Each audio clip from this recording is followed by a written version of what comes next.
I grew up in Crossroads. I remember coming out of the school one day and all our furniture was outside.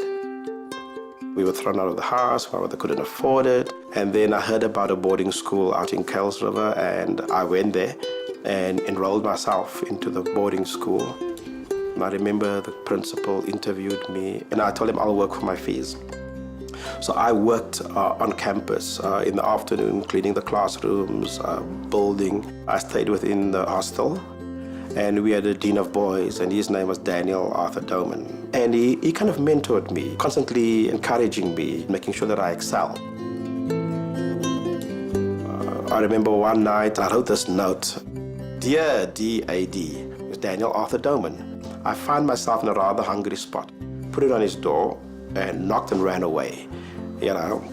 And it wasn't long where he came and he brought me rolls with cheese and, you know, coffee. He was just such a great force of good. I, of course, studied on and studied at night and kept on studying. I wanted to make sure that I emancipated myself in terms of education, and that was the only way I could see to improve my life and the lot of my family. So it happened later in life, I linked up again with Daniel Doman. And I was really looking forward. I booked my flights and everything to go. And he died in an accident, you know, on his way. We are only stewards with what we get. I mean, I had nothing, you know, I was down there in the society. So I made a conscious decision that whatever I receive is a blessing. And I'm a steward of that. And let me give part of that back as much as possible, you know.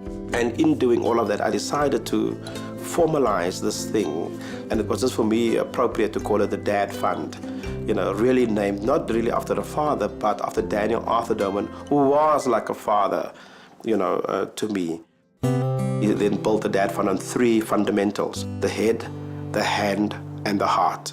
And the head is to qualify academically, and then the hand is to work, because I had to work, as you know, for my school fees and everything. And then the heart is, while you think you are disadvantaged, there's always somebody else that needs it more. And so the heart is to be able to give back to the community.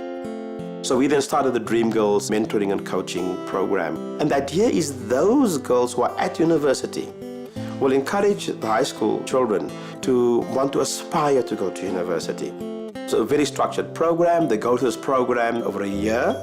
We took them to Damlin, we take them to Boston College, we took them to University of Wits, etc. We then opened up a group in Polokwane. We opened up another group in Cape Town. We provide bursaries for our students so that they can go and study. Sometimes we can't afford the entire fees.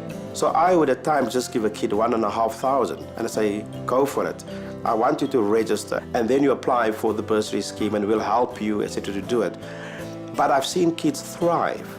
So we take in interns and we get them to work. In my business or other businesses, I try and place them so they can get that work experience. Are you coping, and how's it treating you? In 2010, I was very involved with the World Cup, and we then decided to give 200 kids in South Africa the opportunity to work on the World Cup, because nothing can replace hard work. By simply listening to someone and giving a little bit of your time, a little bit of your wisdom, a little bit of your ideas, a little bit of your motivation, you know, and pass it on to someone else, and you don't know what fire you can set alight.